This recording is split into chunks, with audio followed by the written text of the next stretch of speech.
Hello friends, welcome to સીતુસ kitchen.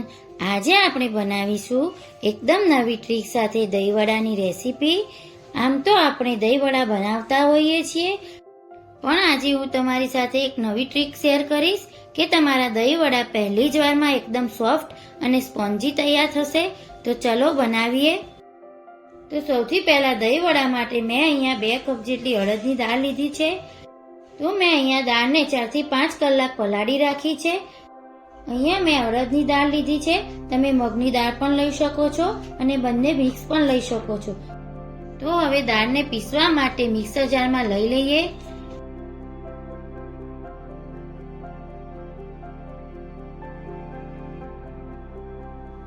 મેં અહીંયા 2 લીલા મરચાં લીધા છે, 1 ઇંચ આદુનો ટુકડો લીધો છે.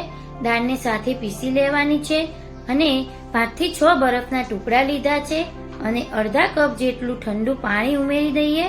તો અહીંયા આપણે દાળનું જાડું બેટર તૈયાર કરવાનું છે, એટલે પીસતી વખતે વધુ પડતું પાણી ના એડ કરવું અને તેને સારી રીતે ગ્રાઇન્ડ કરી લઈએ.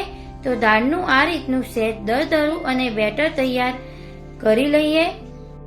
હવે તેને મિક્સિંગ બાઉલમાં લઈ લઈએ.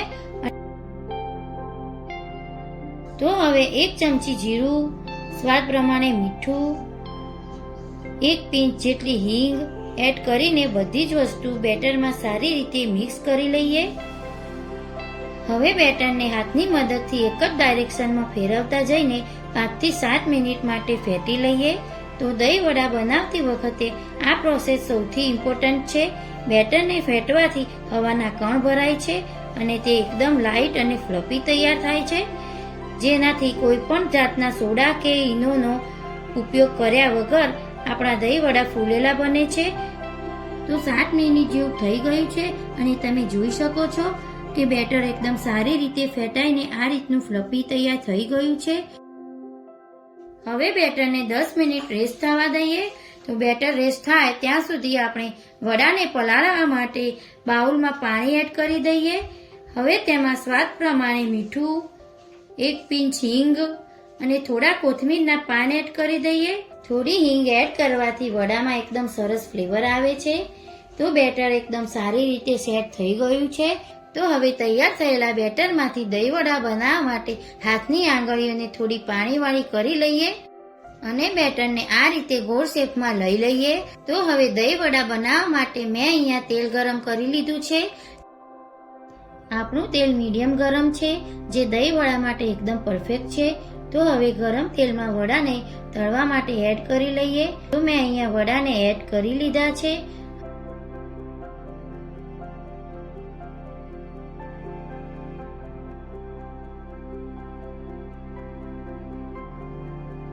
હવે આપણે બંને બાજુ ફેરવતા જઈને એકદમ ક્રિસ્પી થાય ત્યાં સુધી તળી લઈએ. તો વડાને તળતી વખતે આપણે ગેસની ફ્લેમ મીડિયમ રાખવાની છે.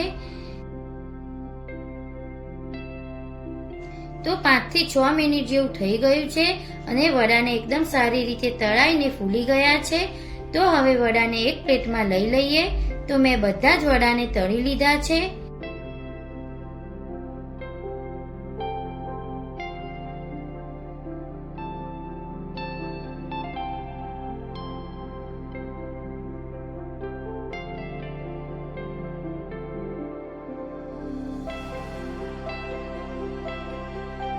અને વડાને પાણીમાં એડ કરી દઈએ.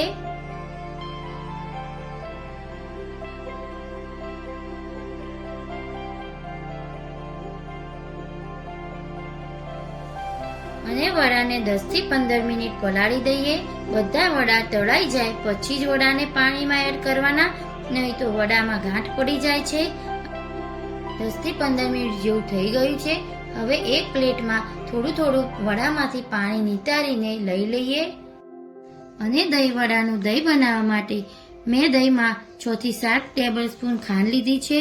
તો મેં દળેલી ખાંડ લીધી છે, એટલે દહીંમાં ખાંડ મિક્સ થઈ જાય. અને 1 પિંચ જેટલું મીઠું એડ કર્યું છે. અને હવે દહીંને વડા ઉપર મિક્સ કરી લઈએ. તો બધા વડાને દહીંથી સારી રીતે કોટ કરી લીધા છે. તો મેં દહીં વડાને એકદમ કલરફુલ બનાવવા માટે અડધા કપમાં અલગથી દહીં લઈને બીટને છીણીને થોડું રસ મિક્સ કરીને પિંક ટાઈપ દહીં બનાવ્યું છે, તો તે દહીં એડ કરી લઈએ. હવે ગ્રીન કલર એટલે કે ગ્રીન ચટણીથી ગાર્નિશ કરીશું અને સાથે મીઠી ચટણી ખજૂર આંબલીની ચટણી બનાવી છે એ એડ કરીશું.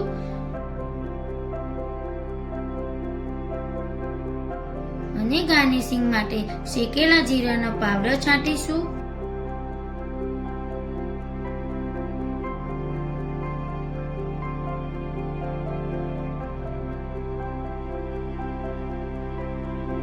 લાલ મરચું પાવડર છાંટીશું